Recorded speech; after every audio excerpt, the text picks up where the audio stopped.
I am Mayor Drew Combs, and welcome to the December 2nd Special City Council meeting. This is a hybrid meeting with City Council, city staff, and members of the public participating virtually and in City Council chambers. Please note public comment speaker time may be limited if there are more than 10 speakers on an item. We also ask that if you are in person, please submit your speaker cards for all agenda items to the city clerk at this time. Roll call. I'd like to introduce City Council members and staff present. In the City Council chambers are myself, Mayor Drew Combs, Vice Mayor Betsy Nash, and City Council members Jeff Schmidt, Cecilia Taylor, and Jennifer Wise. Staff present include City Manager Justin Murphy, City Attorney Nira Doherty, and City Clerk Judy Heron. Next is closed session. City Clerk Heron, please call for public comment for closed session items C1 and C2. Thank you, Mayor Combs. So at this time, if any member of the public wishes to provide comment on our closed session items C1, conference with legal counsel for anticipated litigation, or item C2, conference with real property negotiators for the property at 150 Constitution. If you are in person, you can complete and submit that speaker card. Virtual, engage that hand feature. Calling in, press *9 now. And this will be the final call for public comment on our closed session items, C1 and C2. Seeing no hands or cards, Mayor Combs, you may continue. All right, thank you, Clerk Heron. The City Council will now adjourn to closed session and intends to reconvene at approximately 6:30 p.m.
Hello. I'm Mayor Drew Combs, and I am recalling the December 2nd meeting to order. This is a hybrid meeting with City Council, city staff, and members of the public participating virtually and in City Council chambers. Please note public comment speaker time may be limited if there are more than 10 speakers on an item. We also ask that if you are in person, please submit your speaker cards for all agenda items to the city clerk at this time. City Clerk Karen, would you please provide instructions to the City Council and members of the public on how the meeting will proceed? Yes, thank you, Mayor Combs. So again, as the mayor mentioned, if you are in person, now is the time to return any speaker card you may have for an item on tonight's agenda. If you are virtual, after the mayor calls for comment on the item you wish to speak on, we ask that you engage that hand. And if you're calling in, you can press *9 at that time. That concludes my instructions. Mayor Combs, you may continue. Great, thank you, Clerk Karen. I'd like to introduce City Attorney Doherty for a report out from closed session. Thank you, Mayor. There's no reportable action. All right, thank you. We'll turn to the public hearing. Public hearings are formal proceedings held in order to receive testimony from all interested parties on a proposed issue or action. The first public hearing is receive the Elections Code Section 9212 report regarding the proposed initiative measure entitled Downtown Parking Plazas Ordinance Initiative. Here to introduce the item is Community Development Director Deanna Chow. Thank you. Good evening, Mayor Combs and members of the City Council. Joining me this evening are Tom Smith, Principal Planner, and Jeff Bradley of the M Group. This item before you this evening is a presentation of the Elections Code 9212 report, which the City Council authorized at its November 4th meeting. With that, just a reminder that this particular item, there is no specific formal action requested. There is a separate item that is related to this topic. That's a separate item too. So with that, I will hand it over to Mr. Bradley.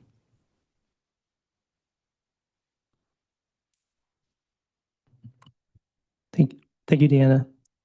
I would also like to introduce Stephanie Hagar from BAE, Bay Area Economics, sitting behind me, who worked on the fiscal impact sections. We also have Gary Black from Hexagon Transportation Consultants, available online for questions. We also have Shika Merchant from M Group, who was a key personnel developing the report. And so we'll jump right into it.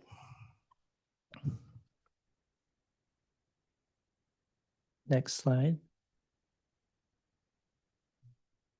Thank you.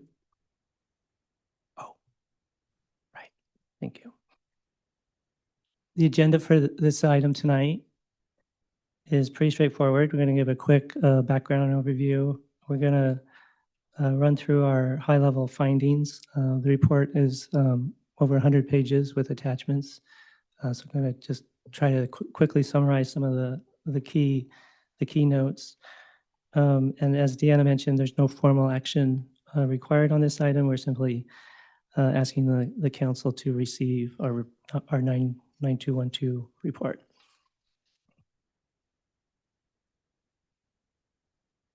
As the council may recall, back on October 10th, pursuant to the Elections Code, a petition for the proposed initiative was filed with the city clerk.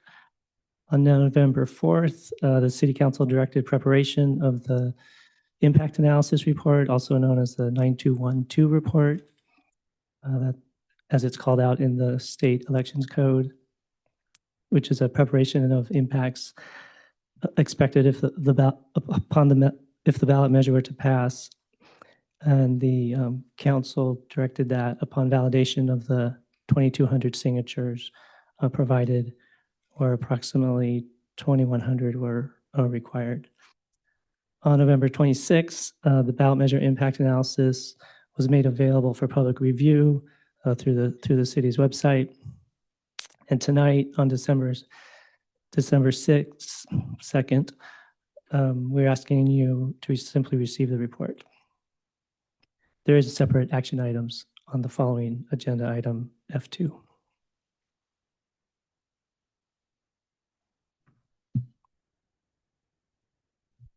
So the ballot measure would create a new ordinance within the city's municipal code in Chapter 17 or Section 17.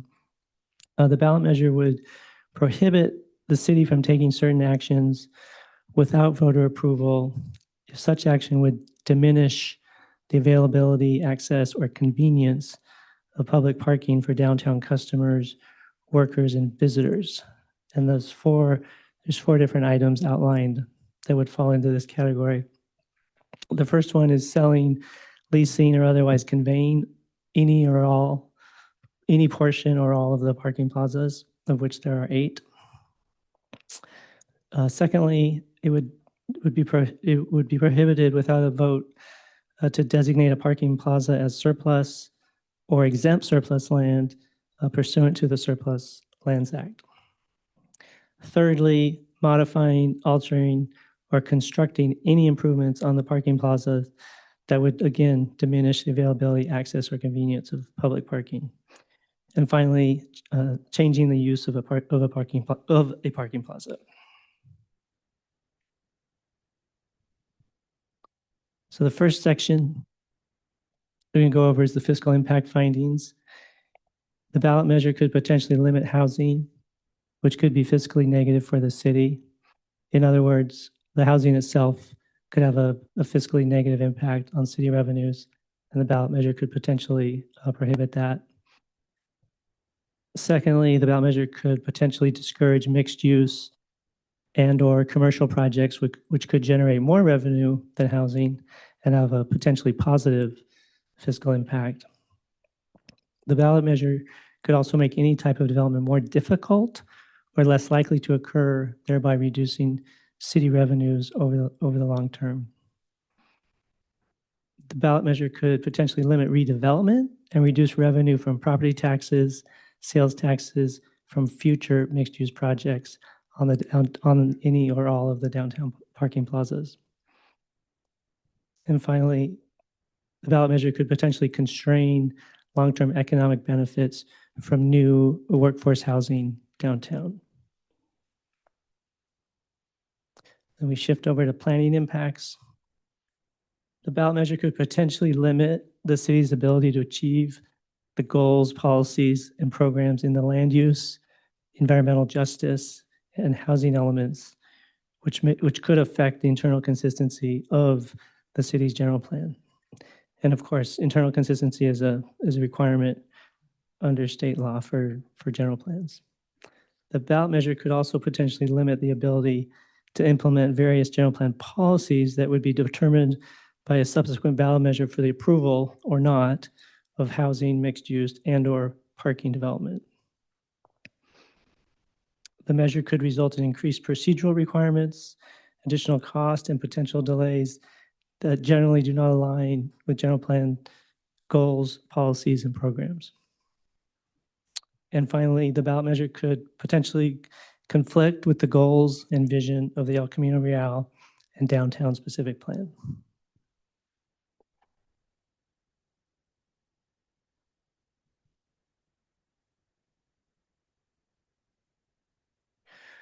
Perhaps one of the most significant findings is that the ballot measure could potentially impact the consistency of the city's 6th cycle housing element and the city's ability to meet its housing goals.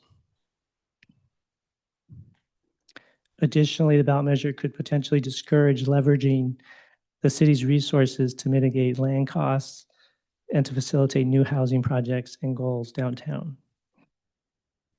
And finally, under housing, the measure could potentially constrain future land use decisions due to longer timeframes, significant expense, and uncertain outcomes. Switching over to infrastructure, the report finds that the measure may limit Menlo Park's ability to secure regional transportation funding tied to transit-oriented development, which is a key priority for MTC, our regional planning agency. The measure could result in higher infrastructure costs and limited opportunities to fund improvements if development becomes more difficult or shifts elsewhere where less infrastructure is available. The measure could also potentially result in a loss of potential funding for on-site improvements and grant competitiveness associated with redeveloping centrally located and transit accessible sites if no development occurs due to the ballot measure.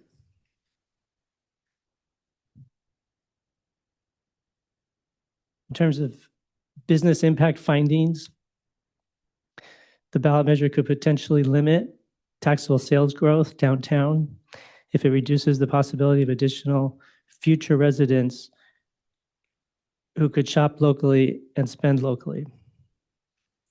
Additionally, the measure could limit long-term reinvestment opportunities, modernization of parking, such as paid parking or more aggressive time limits, or introduction of new uses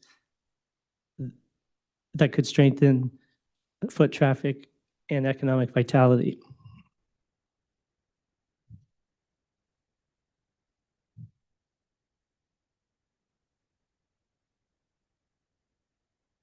Under equity findings, the ballot measure could potentially make it difficult to develop affordable housing in downtown, in the downtown area, which is a very high resource area.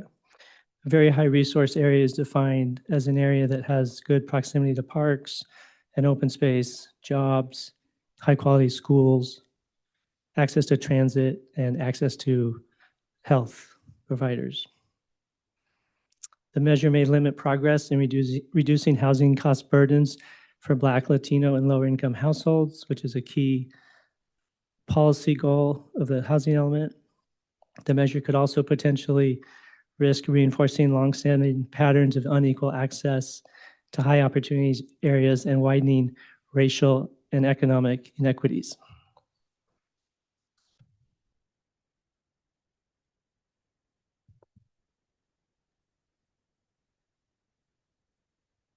Those are the major impact areas we covered.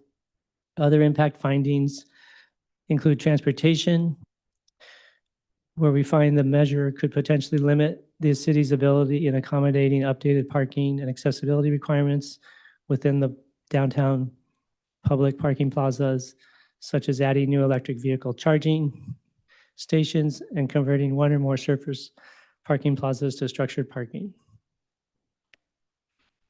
It could also result in a slight increase in citywide residential VMT, which is vehicle miles per traveled per capita, since there would be fewer low VMT housing units available.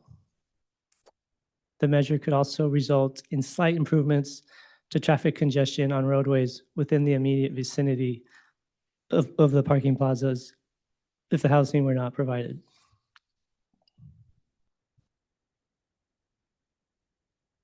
Then other items covered in the report that were requested by the council include a case study from San Carlos, which addressed the topic of mixed-use development with parking in nearby downtown areas, vacant land impacts, soil and environmental contamination risk impacts, waste management, school and public facilities, parks and open space, fire safety and evacuation.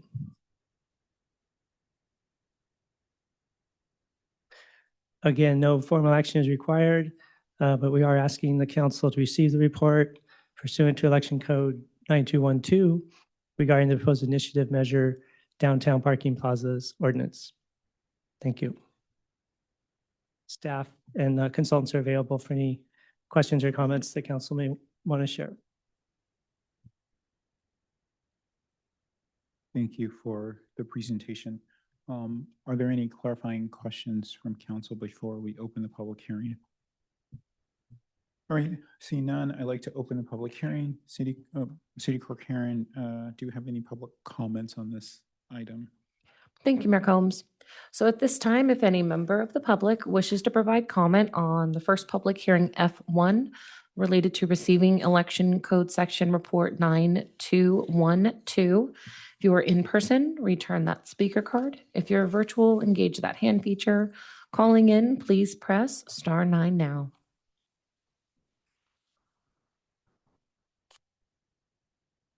Okay, currently looks like we have a few speakers. So this is the final call for public comment on item F1 related to receiving the Election Code Section 9212 report.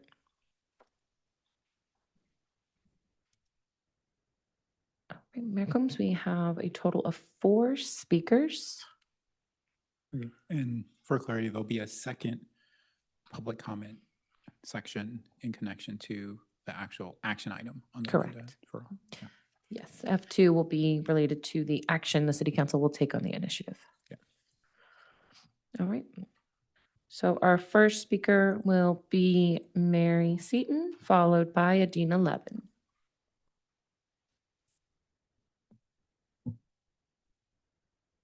Good evening. I wanted to express my serious concern about the recently released 9212 report. After reviewing it, I believe it contains significant weaknesses, unsupported assumptions, unsubstantiated claims, and a clear analytical bias by the M group, the same bias group that put the lots in the housing element and were paid $1.5 million. The 9212 report contains no documented consultation with any fire authorities. There is no evidence of response time, modeling, evacuation analysis, water flow assessments, or evaluations of emergency vehicle access, elements that are normally required for any project of this scale. It's important to note, with the current fire hazards posed by perimeter wood-framed retail spaces that lack sprinklers, combined with the enormous fire load created by shoehorning high-density housing, potentially up to 10 stories, 345 homes with up to 1,000 possible tenants into this area, we could result in a similar LA level fire disaster or a similar 8-alarm fire as in 2700 Middlefield Road. My concerns are echoed by fire service professionals with decades of experience in our community. A current Menlo Park fire official looked out of coffee bar and said, "Are they serious? They want to build housing in that parking lot?" While a former Menlo Park fire marshal expressed concerns about any large-scale development in these lots, noting that construction of that size would require the removal of all the perimeter buildings on Oak Grove and University Avenue, as well as significant widening of the street to meet any safety requirements for a multiple-story structure. He said that he would only allow a 2-story structure. These are not casual opinions. These are warnings from people who know our local conditions, our fire response realities, and our infrastructure limitations. Menlo Park deserves planning based on facts, safety, and professional standards, not bias, assumptions, and omissions. Thank you. Our next speaker will be Dina Levin, followed by Caleb Wingham.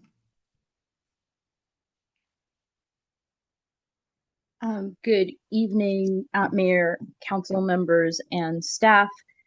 Adina Levin, Menlo Park resident, and wanted to speak to just a few of the items. The report contains a lot of information that is going to be worth digging into in terms of what the impact of the ballot measure might be on the community. I'm just going to call out a couple of them. One of them is about how the report really identifies just how much more difficult it would make for the city to meet its housing obligations if the ballot measure were to pass, and these sites that are very well suited for the affordable housing that we are required to provide, both for our goals as a city and to meet those state obligations. And if we don't meet those state obligations, the vulnerability that the city would have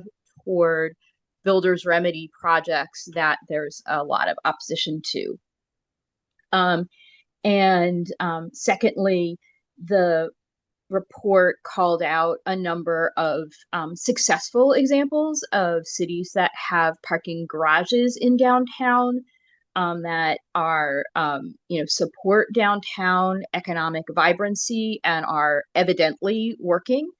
And so those are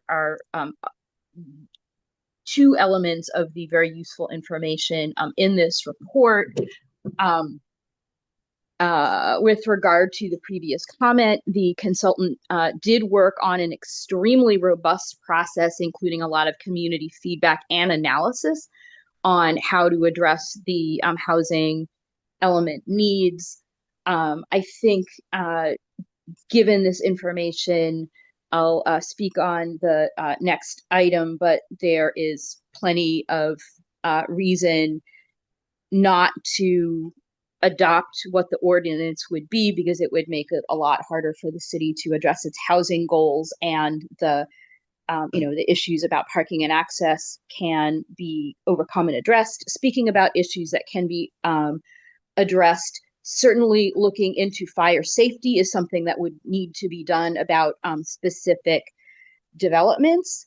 And, it is possible that we're in a situation like 19th century New York tenements before fire codes. And if that's true, maybe there's something to be done, but this ballot measure is not the solution to addressing our fire safety needs. Thank you. Our next speaker will be Caleb Wiggum.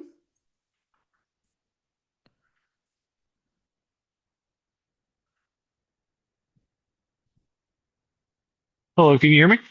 Yes, go right ahead, Caleb. Perfect.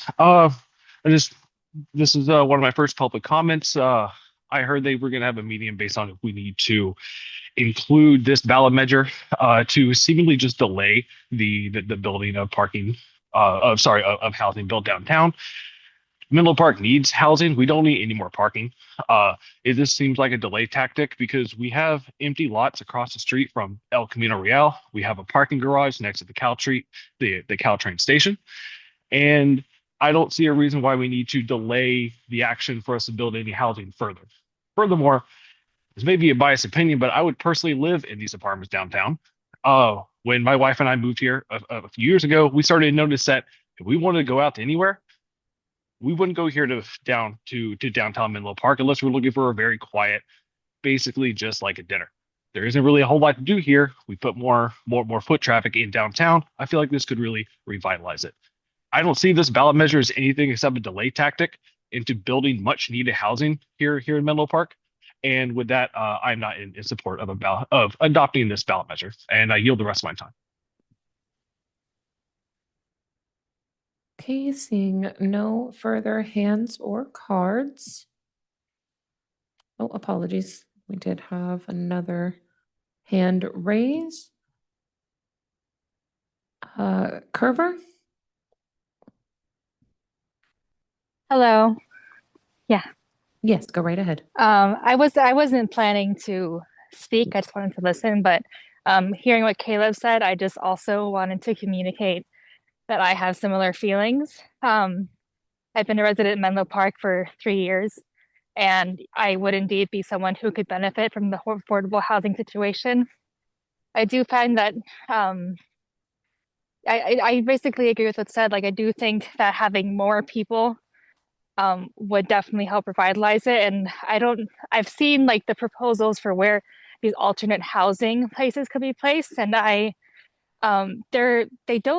it's very odd to me to suggest that they have like these various disparate places, and it feels like the lack of convenience is not being considered. And I do think that this proximity to downtown could indeed help it. And I don't know, ultimately it's like impossible to live here.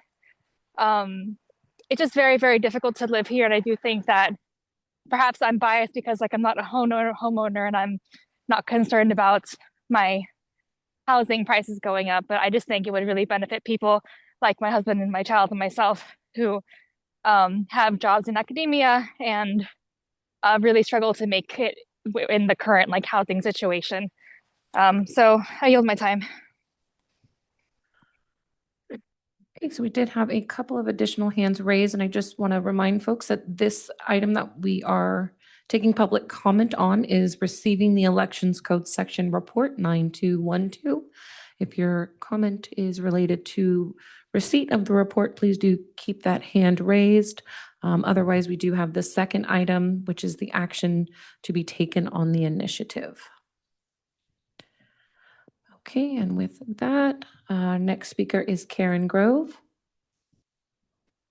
Good evening, Karen Grove, Menlo Park resident. I wasn't actually going to comment on this, but I would like to highlight one more finding from the report, which was a comparison to Redwood City before and after they added a lot of housing and structured parking to their downtown, specifically about restaurants. I forget the absolute number, but I know it was over 700% increase in the number of restaurants in Redwood City after adding housing and structured parking. Modern structured parking with the lit up numbers tells you exactly where the spot is that's open. You don't have to circle, you go directly to the open spot. Which is why I'm more likely to go to Redwood City, even though I live in Menlo Park when I want to go out to dinner. So that's it. I just wanted to lift up that part of that particular finding in the report, which I thought was interesting. Thank you. Okay, I am seeing no further hands or cards. Mayor Combs, you may continue. All right, thank you, Clerk Karen, and thank you to everyone who provided public comment. I will now close the public hearing and open for City Council discussion on this item. Is there any council discussion on this item, or did you want to reserve your comments for the next item? Sure. Yep. Thank you, Mayor Combs. I actually just want to say two quick things. One, appreciation to staff and to Jeff and team and everyone for putting this together so quickly. I know, reports are never perfect. There's always different perspectives on what they convey and how people are going to use the data. But I appreciate the fact that we got this done quickly. The second thing I'll say is it's given me a lot of food for thought around the much broader impact that this initiative is going to have, regardless of which side of the issue you're on. I don't think we can dismiss that this is going to essentially impact in multiple ways. It's going to impact some of the decisions we have to make about housing. So I appreciate having all this data and information to more fully consider that. So thanks. Yeah, thank you for the comments, Councilmember Schmidt. Yeah, I also want to extend my appreciation to staff and Mr. Bradley and team. Obviously, there was a quick turnaround, and it was an extensive report. I do feel obligated, since I was the council member that voted against calling for the report. I think my concerns still remain valid, and that I expressed in not feeling that it was the best use of the city's and the community's time and money, given that, I don't know that it is conclusively changed any minds or the situation, or provided a ton of new data or information. But I do, again, extend appreciation. It was a very thoughtful and thorough report, and I do want to acknowledge that. Vice Mayor. Thank you. I would just say that I found it a very useful report to have all the information in one place and to outline the way it is. I do think that there was that there were pros and cons of each of the various sections, and which I don't think were highlighted as much in this presentation, but there certainly, to me, was a balanced approach as to some of the benefits of the measure, and also some of the benefits of not having the measure, of just having of both ways. I thought it was informative. Thank you.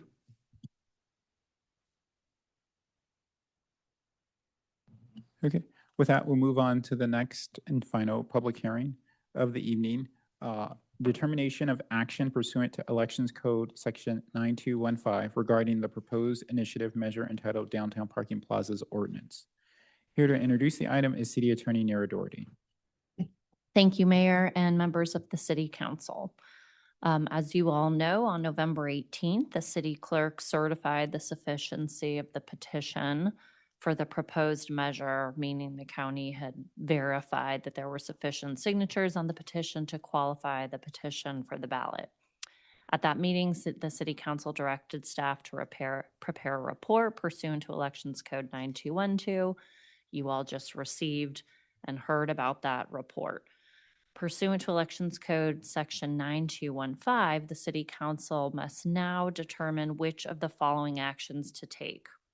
First, the council may adopt the ordinance that is a part of the initiative measure without alteration at tonight's meeting or within 10 days after tonight's meeting. Alternatively, the City Council may submit the ordinance without alteration to the voters at a special or a general election. As I mentioned a couple weeks ago, if the council elects to adopt the ordinance, then 30 days following adoption of the ordinance, a new Title 17, Chapter 17.01 would be added to the city's municipal code. If the city submits the measure to the voters at the city's next general municipal election, that general municipal election will be held on November 3rd, 2026. The resolution before you calls for the general election, asks the county to consolidate the county and statewide election with this municipal election. If the city elects to call a special election, the election must be held on a Tuesday, at least 88 days after the order of the election, i.e. 88 days after tonight, but no more than 103 days after tonight. The resolution before you with respect to a special election identifies an election date of March 10th, 2026, which is consistent with the Elections Code requirements, excuse me, for the time period within which a special election must be held. That resolution also asks the county to canvass the election and conduct the election on behalf of the city. Happy to answer any questions if you have any. Oh, I'm sorry, the city manager just corrected me. The special election identifies a date of March 3rd, not March 10th, 2026. Apologies. All right, thank you. City Attorney Doherty. Are there any clarifying questions for the city attorney? Okay. With that, I'd like to open the public hearing, and City Clerk Karen, you can call for public comment. Thank you, Mayor Combs. So at this time, any member of the public wishing to provide comment on our public hearing item F2 related to the action regarding the proposed initiative for downtown parking plazas ordinance. If you are in person, return that speaker card. If you're online, engage that hand feature. Calling in, please press *9 now.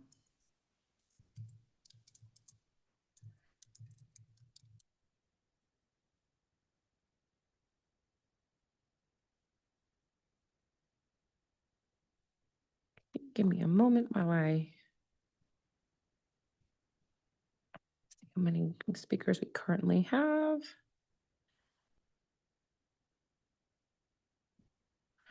Okay, we're at approximately 14 speakers, so this is the final call.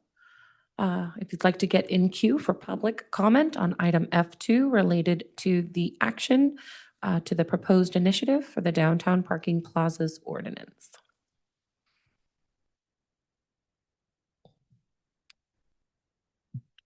So let's set the public comment speaker time at 2 minutes each. Thank you. All right, so we are at, I believe we're a total of 15 speakers. And our first speaker will be Ruby Cervelli, followed by Alex Beltramo.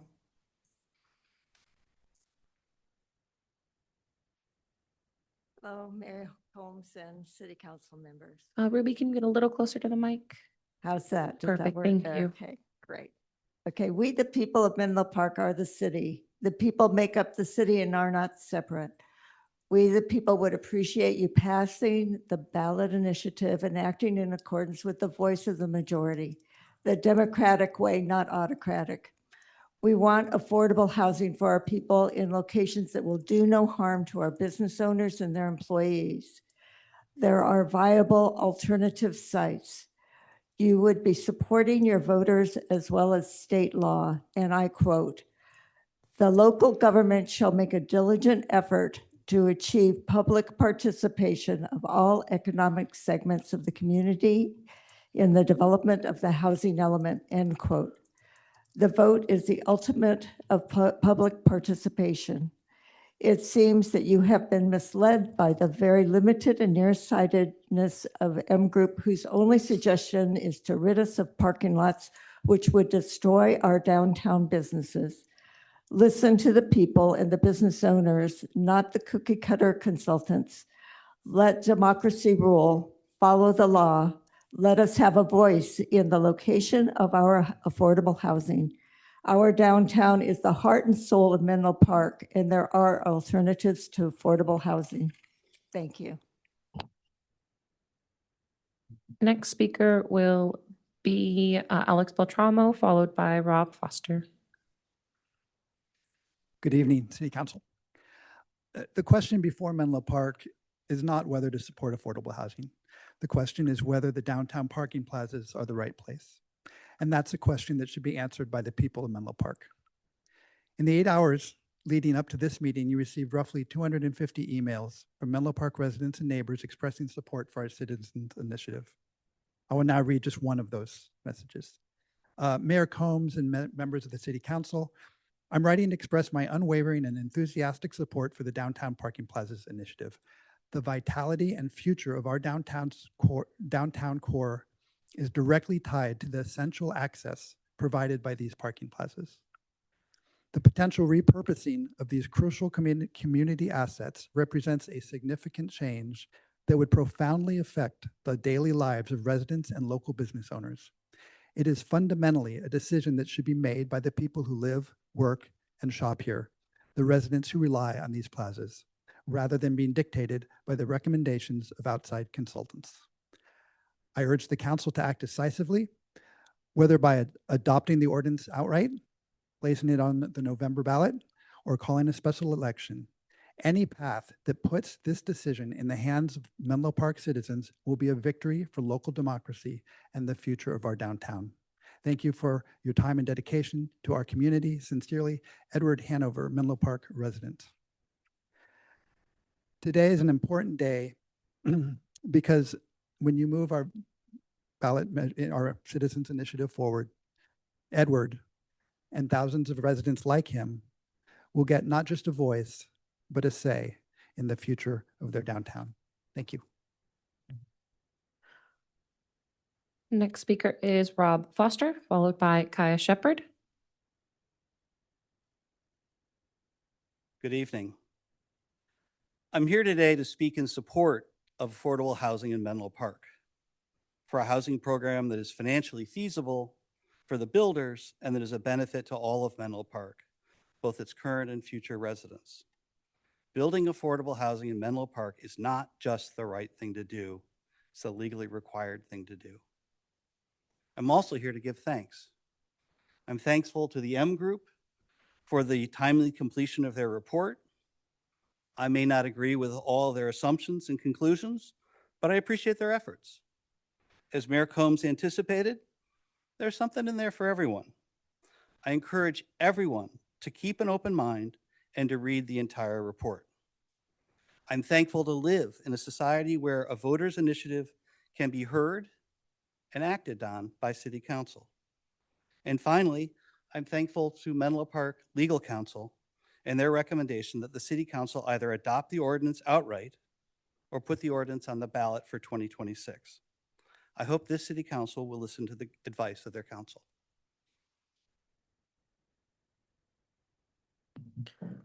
Next is Kaya Shepherd, followed by Sherry Zaslowski. Good evening, neighbors. My name is Kia Shepherd. I am a Menlo Park resident for about 5 years. I grew up, born and raised in East Palo Alto, California, so I've been a local resident of San Mateo County all my life. I also have the benefit of actually being a union electrician, which affords me the ability to actually build many buildings in San Mateo County, biomed, affordable housing, or just a mom and pop store.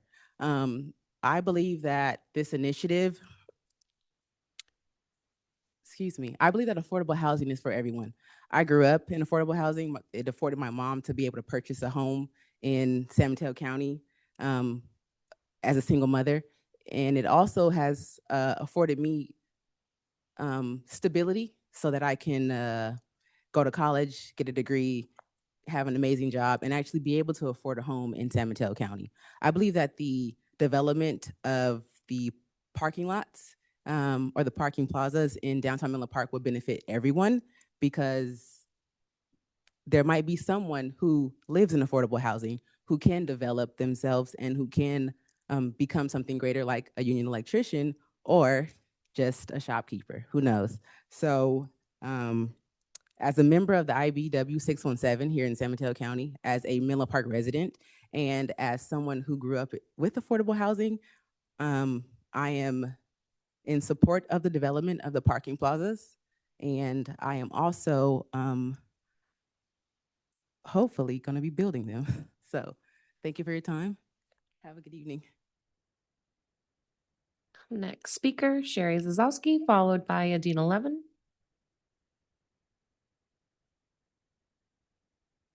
Mayor Combs and City Council members, instead of representing the residents, you've effectively stacked the deck against us.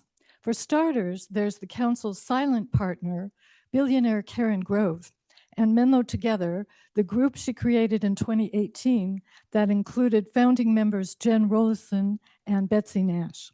Ms. Grove's agenda: the bizarre transformation of our charming suburban downtown into an overcrowded, high-density, urbanized, quote-unquote, 15-minute city with no parking, no cars, and no shopping district.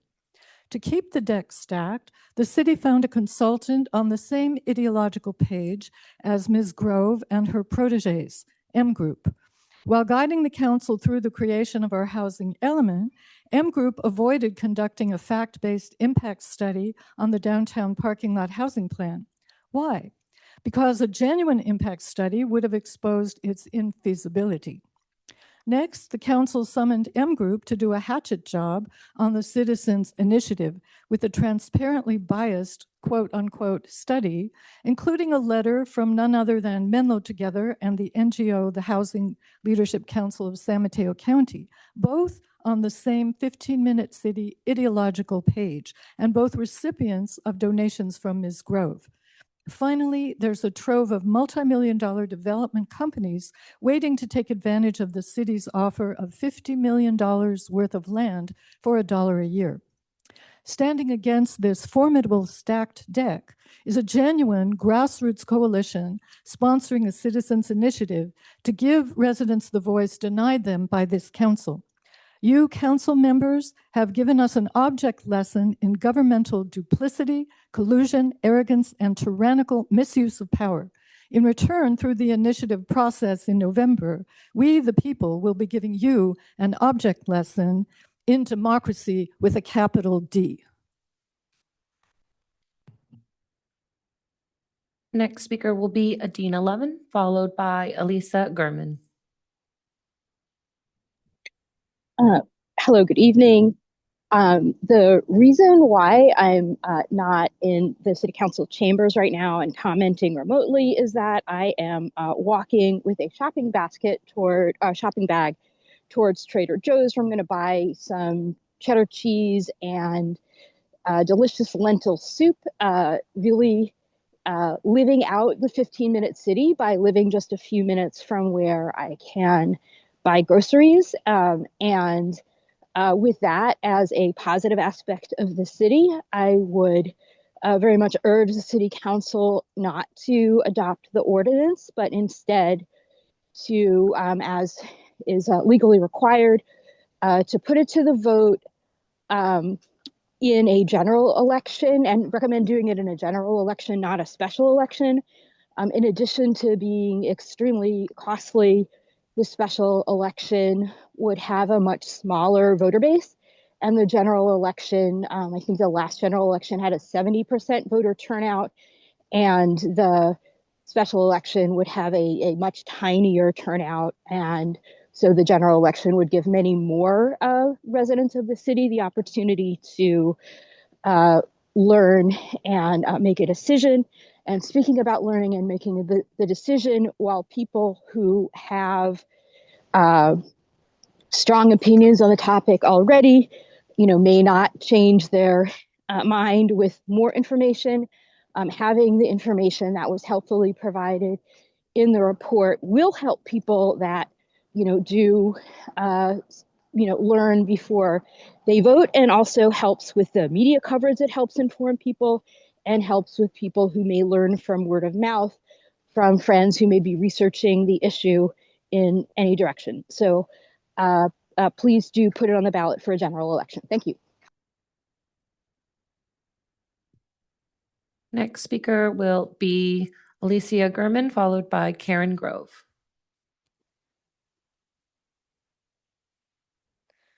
Hi, my name is Elisa Gurman. Can you hear me? Yes, go right ahead. My first job out of college required hundreds of hours of collecting voter registration forms. I stood outside of grocery stores in over 100-degree heat and outside of other retail locations until 1 or 2 a.m. It wasn't fun, but I did that because voting is a core component of democracy, and I believe that as many voices as possible should be heard. I would always rather lose a ballot item or candidate because simply more people voted against what I wanted than because not enough people were able to vote. People in Menlo Park deserve to exercise their right to vote on this issue. The group that put this as a citizens initiative forward wants the decision to be made by the people, which is great. So regardless of which side of the issue you're on, if you want to know what most of the people in the city want, you need to ask them at a moment when they're most likely to answer. The November election is going to be significant on every level from local to national, and it's going to draw out a record number of voters. So for that reason, I'm asking that you choose to include this in the election in November, in the general election, when significantly more people are actually likely to vote as opposed to a special election in March. Thank you. Next speaker will be Karen Grove, followed by Brittany Baxter. Hello, this is Karen Grove, Menlo Park resident, co-founder of Menlo Together, donor to Menlo Together, and not a billionaire, but it would be nice. Anyway, I am speaking tonight to urge you to put this on the November ballot and to not call a special election. My reason is basically what Elisa has said and what Adina said about voter turnout. I looked up voter turnout for the last countywide special election, which was quite high profile regarding the sheriff, and turnout was 24.4%. And countywide in 2018, which was a very comparable general election, being the first congressional election after Trump was elected, so similar level of energy for the voters of Menlo Park. The turnout was 72.6%. So that's nearly a 3 times improvement in voter turnout. So for the best and most representative reflection of the will of the public, we should put it on the ballot in November of 2026. And so that's what I urge you to do. I also want to just thank you for your tireless persistence to build affordable housing so that everyone who works in our community and contributes to our community can call our city home. Thank you very much. Next speaker will be Brittany Baxter, followed by Colette. Good evening, council and staff. This is Brittany, D3 resident. I live close enough to downtown to walk there often, which is really great. So there's some data from the Public Policy Institute of California and other sources that special elections have not just low turnout, but in particular low turnout among key demographics, including younger voters, non-white voters, historically marginalized communities. Speaking from personal experience, I am getting closer to 40, so I don't know if I count as younger anymore, but I can tell you that we just completely forgot to drop off our ballots for that special election in the spring because we were just too busy with everything between work and family obligations. And obviously I'm somebody who's pretty plugged in, and I know my friends who are a little less in the loop just had no idea there was even a vote. So in addition to the meaningful cost of holding a special election, my concern with its timing would be that if there was a special election, we'd be least likely to hear from families like mine and other younger, busy families and working people who just have to live with the ramifications of this ballot measure, if passed, for decades to come. And as someone who's invested a lot to live here, I am, of course, pretty concerned. It's a ballot measure that would force our city to build on parkland due to a lack of other available public land, and the fact that future housing elements wouldn't be allowed to list these public lots as sites due to the constraint on development. As noted in the report, the measure would also reopen the builder's remedy window. And I think, building on parkland and being subject to the builder's remedy are both currently completely unnecessary and honestly would be pretty disastrous for what makes Menlo Park a great place to live. We can have housing and parks and control over zoning all together. And that is, in fact, the default current position today, which was informed by the community engagement during the years-long housing element process. Elections have consequences, and the consequences of the vote here would be very big if this measure passed, as we just saw. So I feel good about the voters of Menlo Park making the right choice here, as they have in the past for similar measures.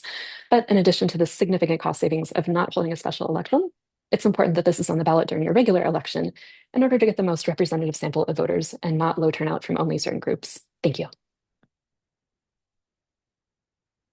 Next speaker will be Colette,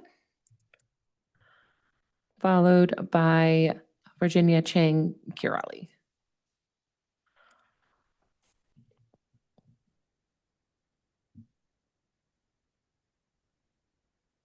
Colette, did you want to make your comment at this time? Am I on? Yes. Okay. I'm asking the council to put this initiative on the ballot. I think that the people of Menlo Park should have a voice and should talk, be able to hear their voice. And that is my time. Thank you. Our next speaker is Virginia Chang Corrali, followed by Jennifer Michelle. Hello, can y'all hear me? Yes, go right ahead.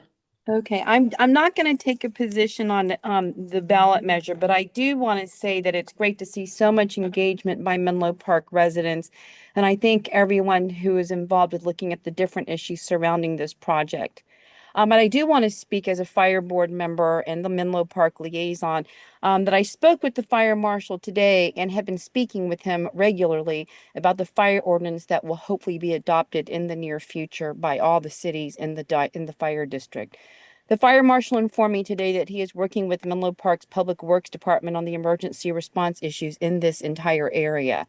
The fire chief and fire marshal have been directed to speak about the primary response routes throughout the fire district at future council meetings in all three cities.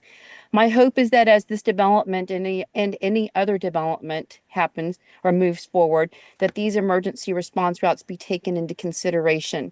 Safety for everyone is the fire district's main concern, so we look forward to working with the city of Menlo Park to ensure the safety of all residents, visitors, and those who work here. And we welcome anyone's input to please just chime in and please reach out to me. Thank you.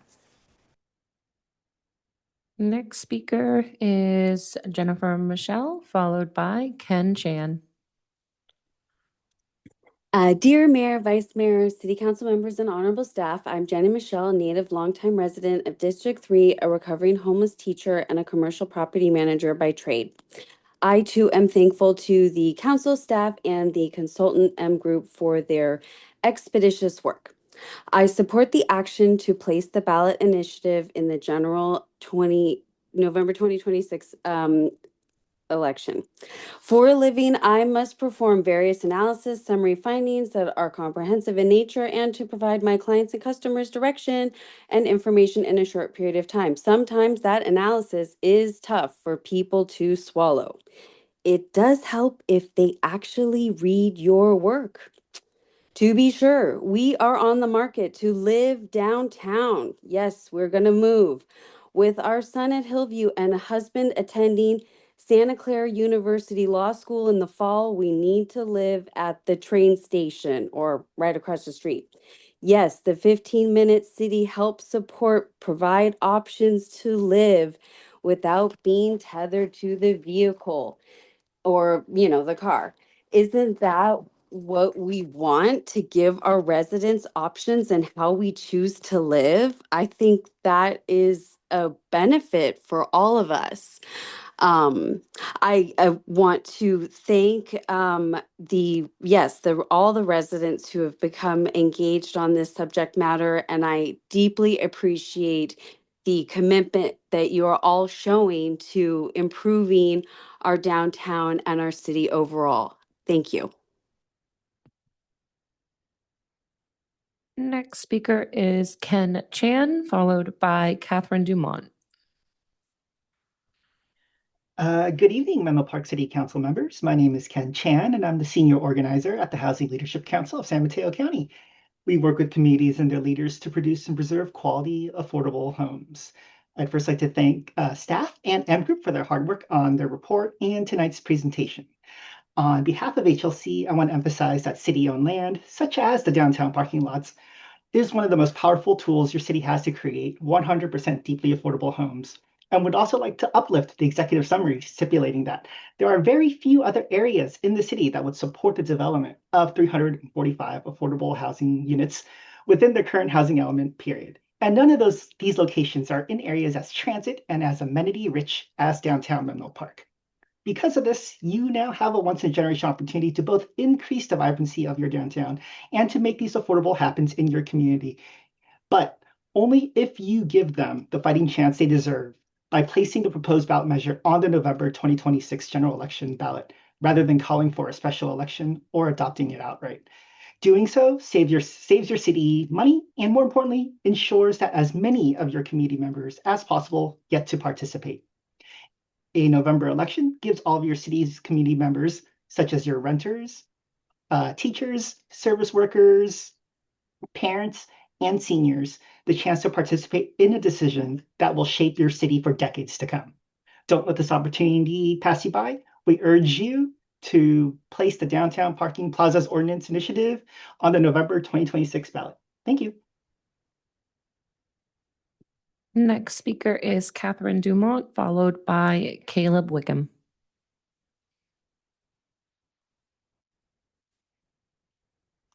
Hi, good evening, Council. Catherine Dumont, Menlo Park resident, and speaking as such this evening. I'm encouraging you to take the option to put this on the November ballot, because I know there were enough signatures to put it on the to get the measure qualified, and that is about 10% of the population of Menlo Park. So to engage the most Menlo Park voters, it would behoove us to put this on the general election when there would be more time and for information to get out to the public about this, because a lot of people who aren't on one side or the other don't know about it, and they should. And appreciate that the staff and got this report done so quickly. It is extremely nuanced. There is a lot there. I have not read it, but every word except for the executive summary. And I encourage everyone to look at this report because, as Vice Mayor Nash noted, there's a lot of nuance there, and there are things that will change that will impact people on in a number of different areas, whether the ballot measure passes or not. So I think it's the other reason that the main reason to make sure that we give people time to absorb all this information and process it and make their choice at the ballot box. Thank you. Next speaker is Caleb Wickham. Okay, can you hear me? Yes, go right ahead. My name is Caleb, and I'm a resident of District 3 here in Menlo Park. This is my first meeting that I feel called to make a public comment at. I don't believe that we should be adopting this ballot measure to begin with. It is clear that this is nothing more than a delay tactic, hoping to push affordable housing far away from public transport, grocery stores, and restaurants. The alternative sites are pushed far away from this needed public transport, being built next to polluting highways or forcing residents to rely solely on a car for transport. Downtown Menlo Park is already served by adequate, cheap, abundant parking right across the street at the Caltrain station. If you wish to drive to Menlo Park, you can simply walk across the street. Again, I do believe that this ballot measure is just a delay tactic to prevent people like me from being able to afford to live in this community. Those who want to push this housing far away are not the people who would actually live there. I am someone who would actually live there. The only reason to adopt this ballot measure is to put in jeopardy the building of this housing. So please do not approve this ballot measure. The sooner we begin to build housing, the better our community will be.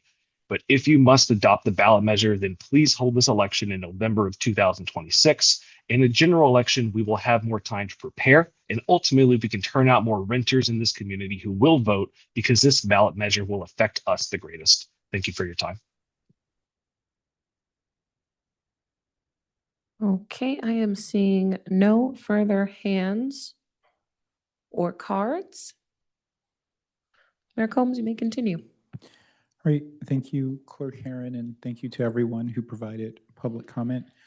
I will now close the public hearing and open for City Council discussion on this item. And so this is an action item, so there will be council action on this item at the end of the discussion. And so is there, and maybe since there isn't a slide, maybe the city attorney or someone on staff can just quickly recap in theory what the council's options are. Of course, the council options are whatever the council chooses, but from the city attorney's perspective, what are the council's options tonight? Yeah, so there's three options. There's four options this evening and three documents in front of you to select which of those three you wish to adopt. The first option is the council may adopt the ordinance that's before you this evening in the form of an ordinance, or alternatively that ordinance is the exact language of the initiative measure. If the council adopts that ordinance, the ordinance would be codified in the municipal code. The council can also defer a determination on adopting the ordinance for 10 days. But if you do that, you have to come back within 10 days and adopt the ordinance. So that option is not, I don't see it as a real viable option.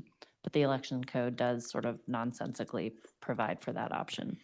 The second option would be to adopt the resolution that's before you calling for a general election on November 3rd, 2026. And then the measure in its complete form would go on the November 3rd, 2026 general municipal election.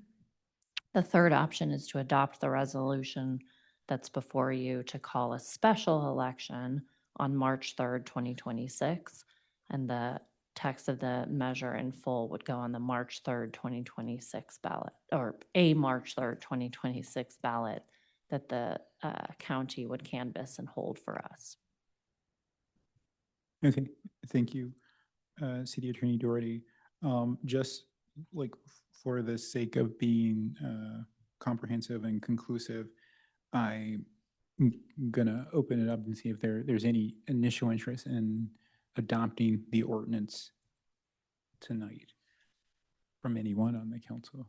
Okay, so we can consider that covered and discussed.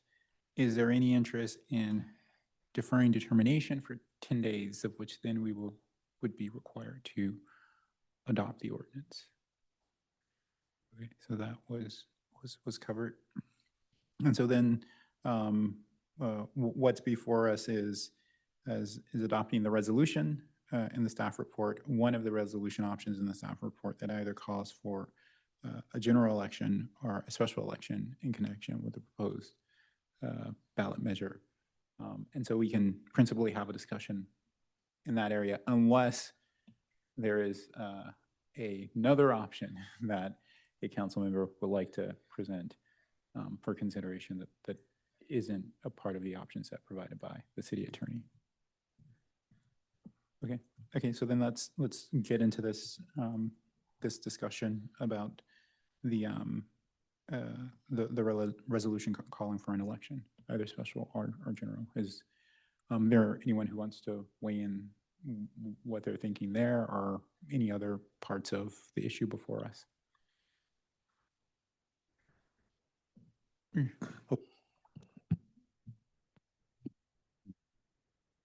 happy to jump in with both feet. Thank you, Mayor Combs. So a couple of quick thoughts or handful of quick thoughts. One is I wanted to comment about what's in front of us going into next year after being on council for a year and attending council for a couple more years before that in the audience.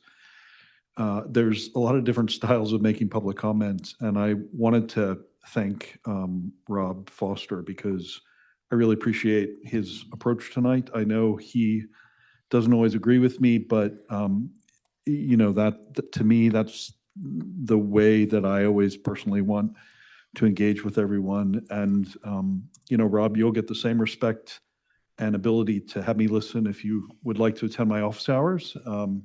So I would say you're welcome anytime. That goes with other members of the public that I've engaged with, but I just wanted to call that out as a point of appreciation because we're agreeing on we're disagreeing or agreeing on the topics, but not each other as fellow residents. So Ruby, Alex, Caitlin, you're all welcome to come have a dialogue. I would say for me, one, it's clear there are lots of potential impacts that we need to consider. The report highlights that, so I just want to call back. That's why I made that comment earlier, is this isn't a single dimension issue. And so I think there's a need to really keep diving into this in a lot more detail. For me, there are grounds that call into question whether this initiative is beyond voters' authority. So I'm questioning whether this initiative belongs on the ballot or would even be enforceable if it passes. But it's clear that residents on both sides of the topic want to have a vote.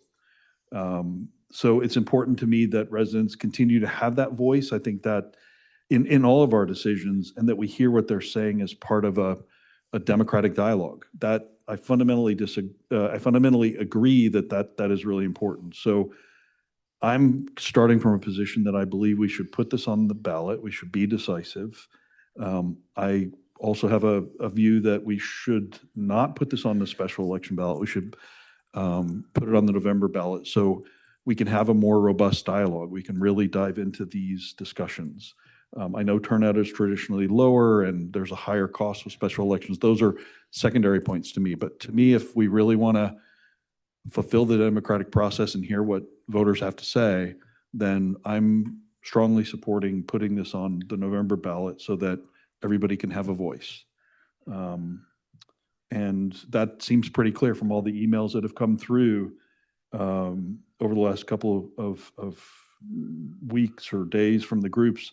The November date seems completely fine for everyone involved as well. So that's my starting point, is I think the residents' voice is important because this is a bigger debate than just the council here.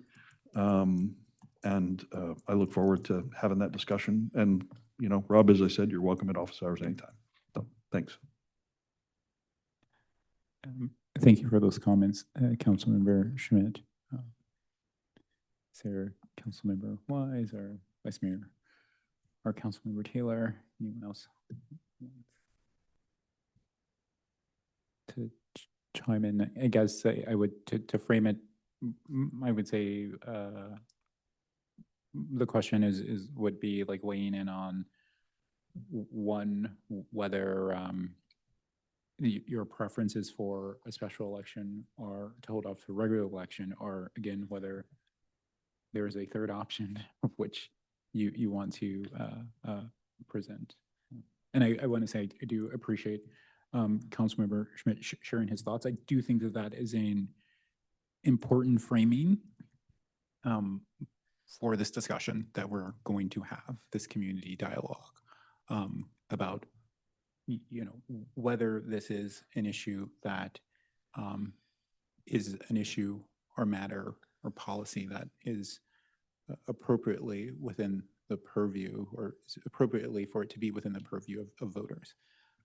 Again, I do think it's important that that's that's a part of the discussion. What's already a part of the discussion, I think it's important that there is some transparency about that being a part of the discussion. So I appreciate your comments, Councilmember Schmidt. Vice Mayor. So I guess I first want to acknowledge the amazing engagement that has now happened and wish that, and thank you, Alex, and others. I wish that that we've been able to get this engagement several years earlier as we were doing the housing element. But I'm appreciative that we have it now and that people are engaged. And I think that, well, bottom line, I would like to see it on the November ballot for the reasons that many people have stated. This really there will be a greater turnout in a general election. And I also hope that many, many people will study the initiative, really take a look at all the pros and cons, and make good decisions for the future of Menlo Park.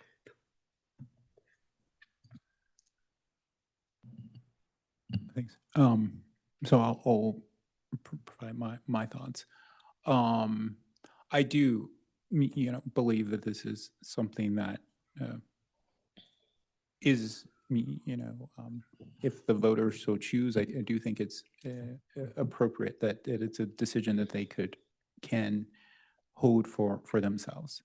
I think, so in that sense, I'm supportive of the council given direction regarding calling for the election.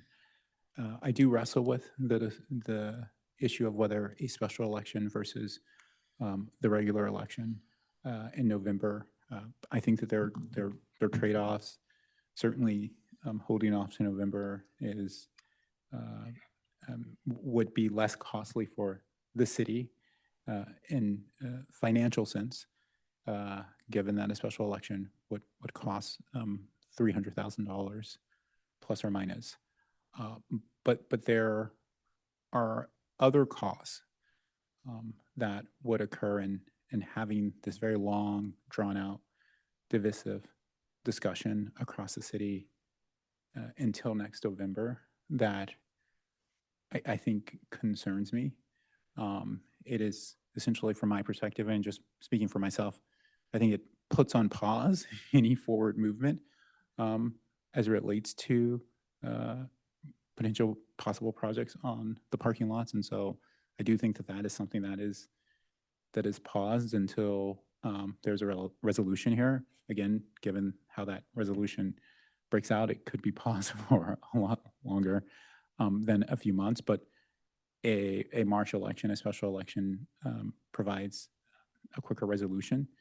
I do think that this is the way in which different societies approach elections different. In a lot of societies around the world, they call elections. The prime minister will call elections, and there will be elections in a couple of weeks. In America, we're like, oh, elections never end. And so I do think that other approaches have some value to us, and that always be elected. And so that does concern me. And so that's what I wrestle with, again, between the special election and the regular election. I think my wrestling with this issue may be moot. And so I'm going to open it up to Councilmember Wise and Councilmember Taylor to provide some direction on what they're thinking. Happy to. Yes. Thank you, everybody, for these comments. I agree with a lot of what's been said. I also am very happy to have all of this engagement that we've been seeing. It really is fantastic. I know I've seen a lot of you at my office hours. I also welcome anyone to attend as well. And for a lot of the reasons that have been stated, I'm supportive of sending this to the November election.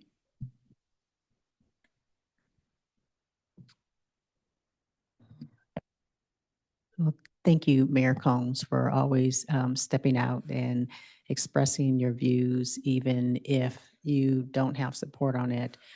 because it gives me an opportunity to think about things a little bit differently. I wish we had election day on a Saturday, because I believe it would increase the voter turnout, and having the delays in election not necessarily benefits the process. And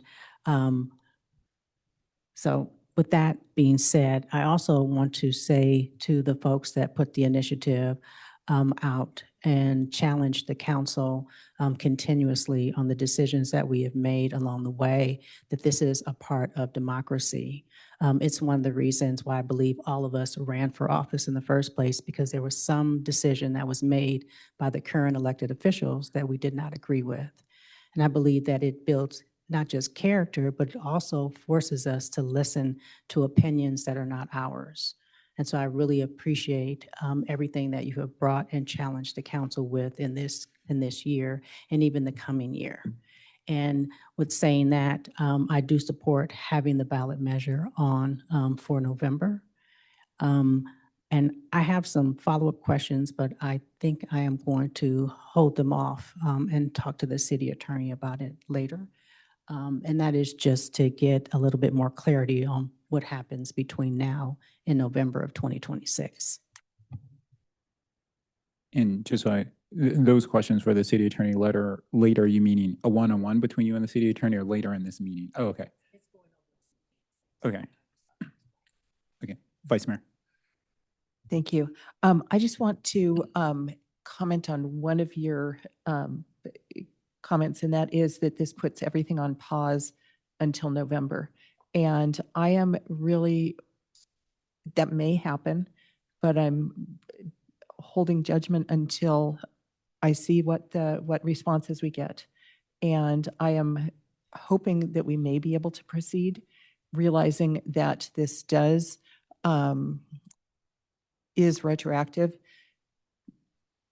but that I think that it will be very beneficial to take a look at the proposals that we do get, hoping that we do get some, and really give more clarity as to what we really are talking about, what really will be the impacts on the residents, the businesses, the visitors. How will this really affect us? And having something in front of us, really being able to digest what the proposal is, have discussions about it. I'm really looking forward to that. And I am not willing to say everything will be on hold at this point. It may be, but we'll see. Yeah, and to be clear, I was sharing my opinion. Like, right, I mean, we will get the proposals, but I do think it is, from my perspective, again, speaking for myself, it is a challenge to ask, private parties, private stakeholders, and I think it's even a challenge to ask staff to commit, a significant amount of time and resources to a project whose viability already was, not completely certain, given all of the things that swirled around the finances around being able to replace the retail parking 1-for-1, and whether that's a real thing, whether that maths, as they say. And so I think to add in the possibility or the likelihood of a voter initiative in November, again, would suggest to me it would be hard to proceed. But to your point, that's not conclusive. And I did say it's just my opinion. But yeah. But again, it seems as though the council is aligned, at least the majority of the council is aligned in one direction. And so I don't know if, and so yeah, this could be a very efficient meeting. Like, I do think it's important. We talk a lot about, like, well, this is a democratic process. But to a degree, I think that we have ended here also speaks to, something being broken. And I hear you when you say, Vice Mayor, that, like, this engagement could have happened some time ago during this process. But I also pause with the thought that, to some degree, was council blinded by a sense of its own righteousness. That it didn't, and I'm not asking for applause, that it didn't take time, or didn't see where, Menlo Park actually was. Because I do think, and this is what is, I think, why this is disappointing that we're at this moment. I do think that there were projects or proposals connected to the downtown parks that could have been received better than what we ended up here. It could have been an approach to phasing. It could have been, hey, we're just going to look at one lot. It could have been a better focus on, actually building community and looking at a mix of like unit types versus just saying that like, hey, we're going to look to check the box on all of our affordable housing units with the downtown parking lots. And so I do think that it would be a mistake for us. And again, this is us. I'm not I've been on this council for a while. So I'm not trying to pass the buck of responsibility, but I do think it would be a mistake for us to get to this moment and not recognize it as democracy, but also a failure across many parties. Yeah, please give. I just want to offer a slightly different perspective, and then not my counsel. I mean, I understand what you're saying, and you have the continuity and the perspective. I did have the chance to observe the previous council as you went through the debates, and I actually watched all the tape, which was just glorious. But I saw how the pressure mounted to get this done in a pretty unknown environment about what it would mean to pass a housing element when before it really wasn't a requirement. So I just want to say I understand that perspective. I don't judge that harshly. I think we're under a regime now where we have to implement the housing element, and there isn't a ton of wiggle room. There's some, but there's not a ton. So I don't find it valuable personally to say like, there was a better way of doing it when there was so much uncertainty and so much pressure to get it done. That's how it felt from the outside. And to try to do it right, there were lots of other cities that didn't do it very well at all. And they have builder's remedy projects and they have implications. And so I think we emerged from that process relatively unscathed compared to some other cities. So I actually want to give a little more credit for the fact that you guys got through it in as about an efficient way as you probably could, given all the uncertainty. Anyway, that said, we're taking more of a tangent. I'm happy to offer a motion at some point too, just to your point about making it an efficient meeting. But I wouldn't beat up the previous council's decision because you were operating in an environment that was pretty high pressure and pretty ambiguous in some ways. So yeah, my perspective. Yeah, not to call out, but you can make the motion. Everyone will. Oh, before, yeah, make the motion. Yeah, we'll definitely be time to. I'll make the motion to put this on the November ballot. Okay, yeah, Vice Mayor. So just a couple reactions. First of all, it's very easy to poke holes in any process, and it's hard to come up with solutions. And I think everything can always be improved. But I think given the circumstances, we did the best we could and came up with a viable, I guess I don't know if I should call it viable, but we came up with a viable housing element that eventually worked. We actually do have the biggest, as far as I know, we have the biggest builder's remedy project in the state. So we did not come through unscathed. And the other, just my other comment is this is not all of the affordable housing, and I think that's not exactly what you meant, but I do, just for everybody watching. The 345 units is about 20% it's about a fifth of the affordable housing units that we need to build. So it's not that we put all of our affordable housing units on the parking lots.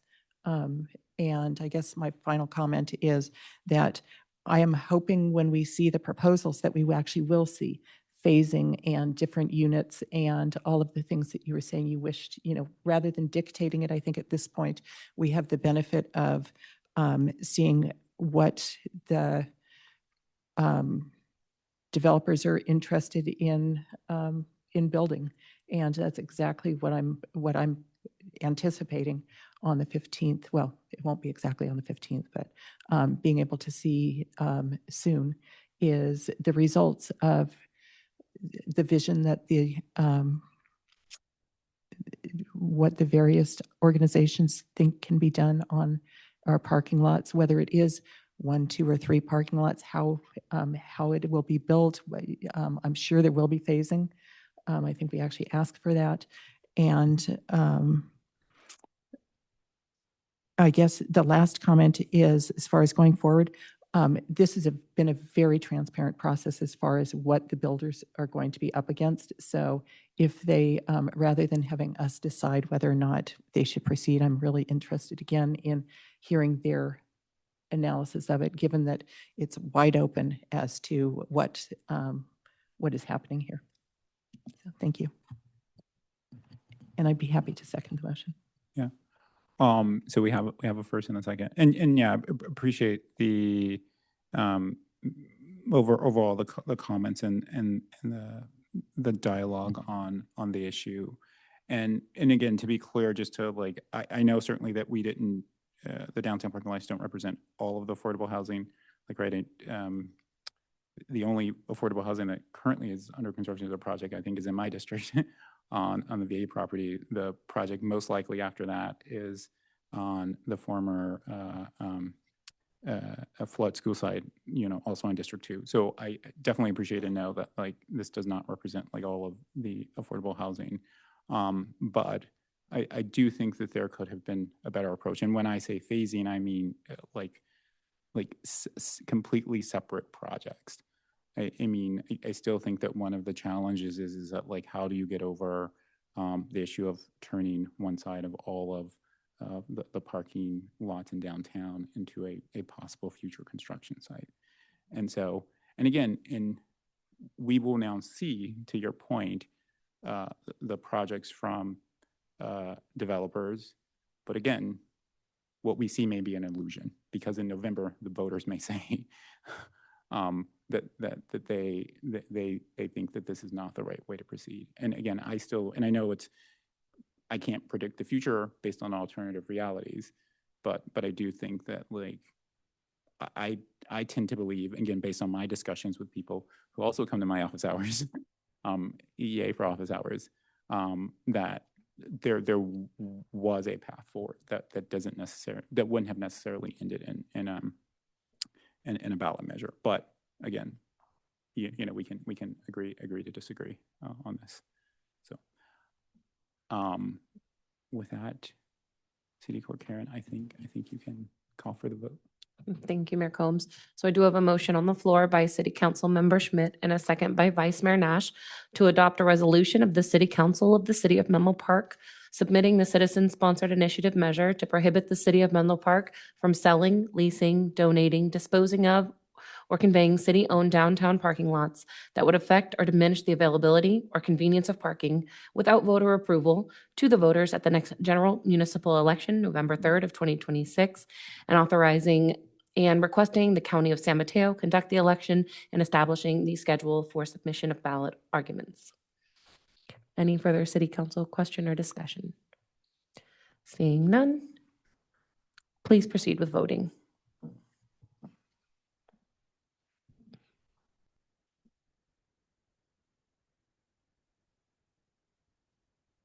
And the motion passes unanimously. Thank you.